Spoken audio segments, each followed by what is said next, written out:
Hi, my name is Erez, and this is a song I wrote. Might be a little boring at first, but I think you guys should listen to the whole thing and give it a chance, because it picks up and gets much better and funnier.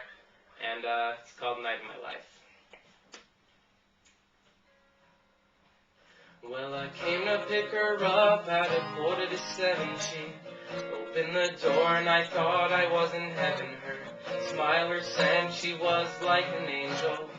When I saw her, I just wasn't able to breathe, wasn't able to speak. I just gave her flowers and she said I was sweet. She said, your zipper's open and my cheeks turned red. She said, stop thinking about us getting in bed. Well, I laughed a bit, then I told her I missed her. Then we kissed, but I'm a terrible kisser.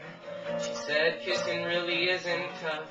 Said I practiced on my hand, but I guess it's not enough. She said, we're gonna be late, come on let's go. I had to take her to an opera show. Well, we got there at 9 instead of 8, but the show was delayed so we weren't late. But the show was really bad. Cats that sing just make me mad. So I asked her if she wanted to leave. She smiled at me, she was very relieved. I asked her what she wanted to do. She said, I don't care as long as I'm with you. So I drove her home, but I could barely drive. Instead of watching the road, I was looking in her eyes. Somehow we got there and I walked her to her door. I was feeling things I never felt before.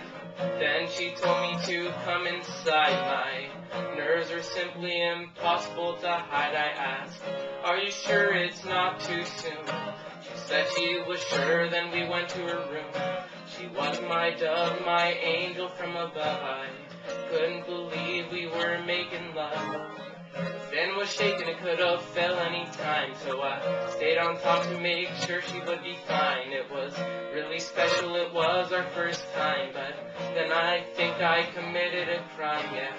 She didn't move while she laid in bed. I checked her pulse and she was dead.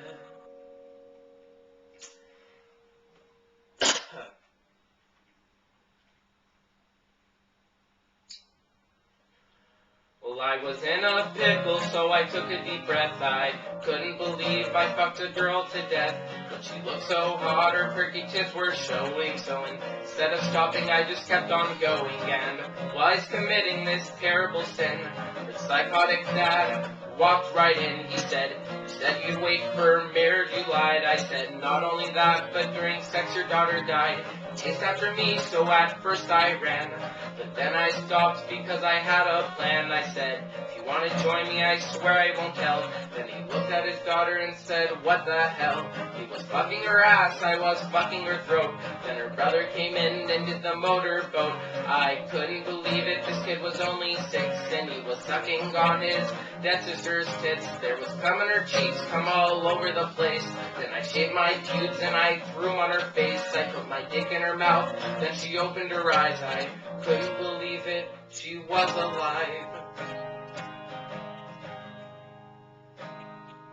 She said, brr, brr, brr, brr. She sounded like Helen Keller. Then I pulled my dick out her mouth and she spoke much better. She asked, what the fuck is going on? I said, sorry, what we did was wrong. She said, tell the cops you're all dead. Then her fan fell off the roof and cut off her head. I said, thank you God, you're awesome, you're sick. Then I took her head and made her suck my dick. All of a sudden the little boy started running. He said, I heard a siren, the cops are coming. So I reattached her head with some glue. It was a plan I didn't think out through. The cops came in, my heart was sinking. Then they looked over at the dead Abe Lincoln. So I ran away and I never looked back. And that's how I became a necrophiliac.